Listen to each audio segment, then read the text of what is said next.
walked with a cane, and sometimes two canes. Well, then she got so that she just sat, and then everybody had to wait on her.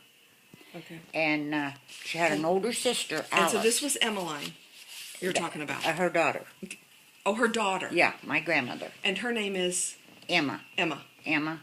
And she was a sister to, Samuel. we always called him Uncle Sam. Samuel, okay. And they had an older sister, Alice.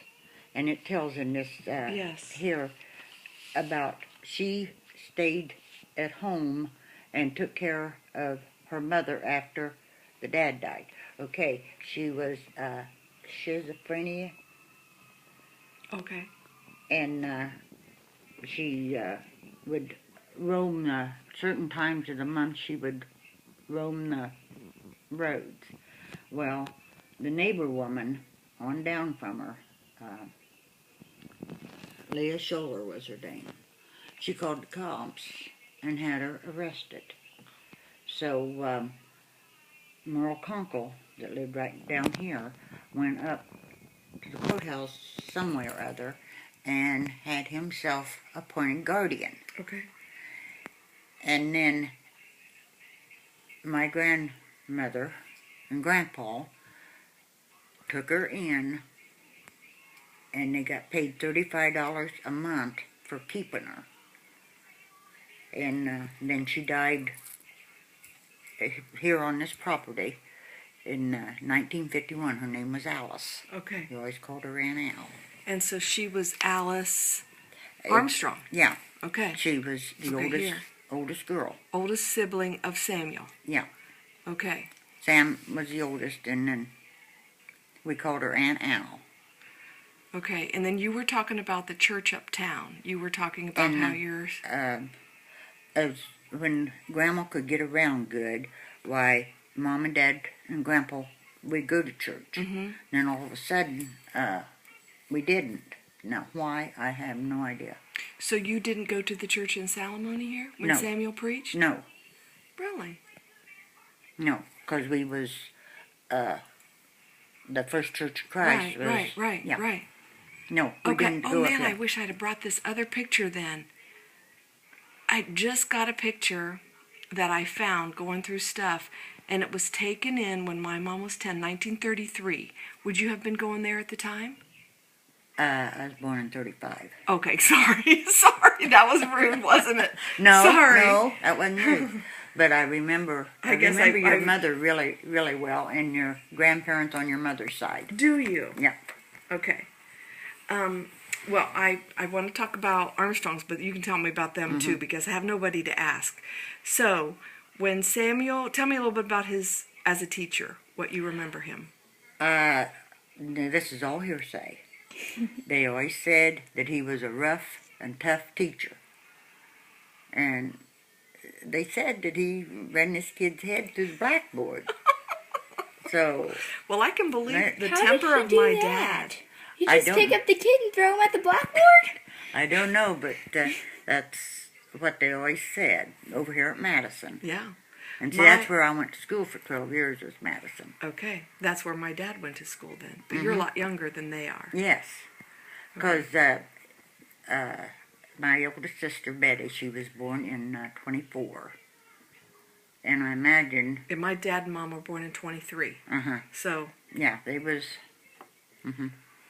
Okay, so he, so temper was one thing. Do you know anything about my grandpa, Russell Irvin? Do you remember him at all? Because I remember him, yes. And you might find something out at the Historical Society about him. He was in World War I, and he was in mustard gas. Mustard gas? Yeah. What's that mean? That was a deadly gas that they, warfare. And so you think like it was something he breathed in? Yeah, I think so. And do you think that did something to what? Well, that I can't tell you, but you know, they had to wear a mask. Okay. Okay, But, that's interesting. Well, I have a cousin who is helping me with some history. You know, like a history of emotions and the anger issue is one that, I don't know if that's hereditary or not, but, I know my dad had a very strong temper, so that's interesting I to can see. remember when they found your dad. You can? I thought that was the most horrible thing I ever heard of in my life. Yeah. And then for your mom to find him. Well, she was right there. I mean, like, he hollered for her. It was over on our place. Yeah, right there down there in the corner, yeah. Yeah, and he hollered for her. And by the time she got over there, she couldn't tell, though, that the tractor wasn't running because the elevator was running. She was putting corn away in the bin. So he was still talking when she got there. And then when she couldn't figure out what to do, so she went for help.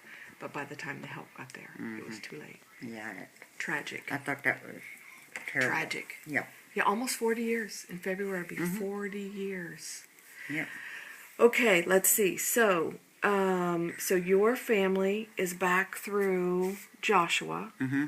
Okay, and then, so this history should help me with all of that. Yeah.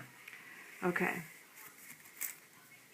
So tell me what about Grandpa and Grandma Snyder then. What do you remember about them in Fort Recovery? Carl and Minnie.